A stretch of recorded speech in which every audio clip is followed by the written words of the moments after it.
"Stop it, stop it, stop it," I kept on screeching out. "Turn it off, you Grasny bastards, for I can stand no more."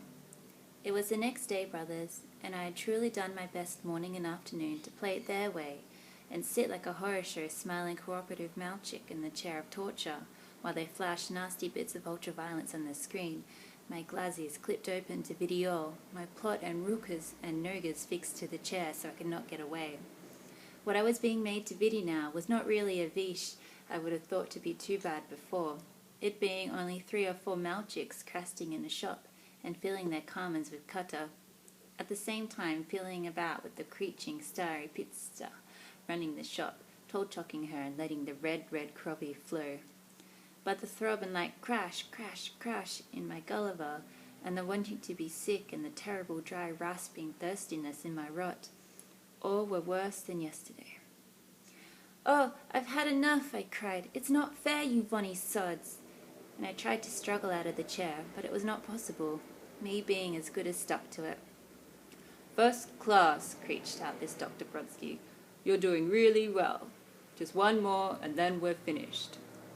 What it was now was the starry 1939 to 45 war again, and it was a very blobby and liney and crackly film you could vidi had been made by the Germans. It opened with German eagles and the Nazi flag with that like crooked cross that all Malchiks at school loved to draw. And then there were the very haughty and the nadmeni, like German officers walking through streets that were all dust and bomb holes and broken buildings. Then you were allowed to vidi loodies being shot against walls, officers giving the orders, and also horrible Nagoi plots left lying in gutters, all like cages of bare ribs and thin white nogas.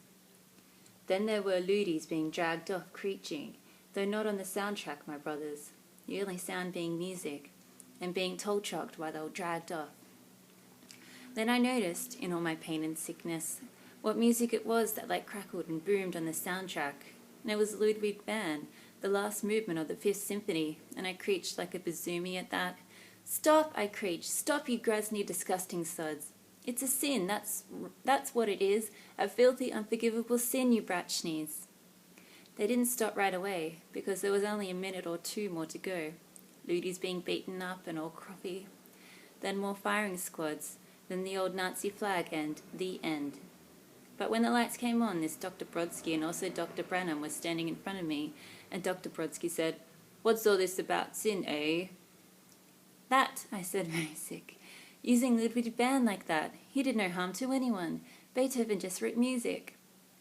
And then I was really sick, and they had to bring a bowl that was in the shape of like a kidney. "Music," said Dr. Brodsky, like musing. "So, you're keen on music?" "I know nothing about it myself. It's a useful emotional heightener. That's all I know." Well, well. What do you think about that, eh, Branham?" "It can't be helped," said Dr. Branham. "Each man kills the thing he loves, as the poet prisoner said. Here's the punishment element, perhaps. The governor ought to be pleased." "Give me a drink," I said, "for bog's sake." "Loosen him," ordered Brodsky. "Fetch him a carafe of ice-cold water." So then these undervexed got to work, and soon I was peating gallons and gallons of water, and it was like heaven, oh my brothers. Dr. Brodsky said, "You seem a sufficiently intelligent young man. You seem, too, to be not without taste. You've just got this violent thing, haven't you?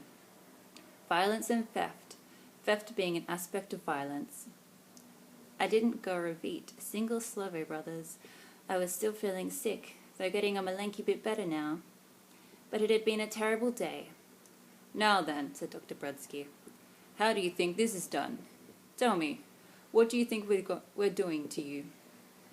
"You're making me feel ill. I'm ill when I look at those filthy pervert films of yours. But it's not really the films that's doing it. But I feel that if you'll stop these films, I'll stop feeling ill." "Right," said Dr. Brodsky. "It's association, the oldest educational method in the world. And what really causes you to feel ill?" "These Grasny sodding vishes that come out of my gulliver and my plot," I said. "That's what it is." "Quaint," said Dr. Brodsky, like smiling. "Dialect of the tribe. Do you know anything of its provenance, Branham?" "Odd bits of old rhyming slang," said Dr. Branham. He did not look quite so like a friend anymore. A bit of gypsy talk too, but most of the roots are Slav. Propaganda. Subliminal penetration. All right, Said Dr. Brodsky, like impatient and not interested anymore.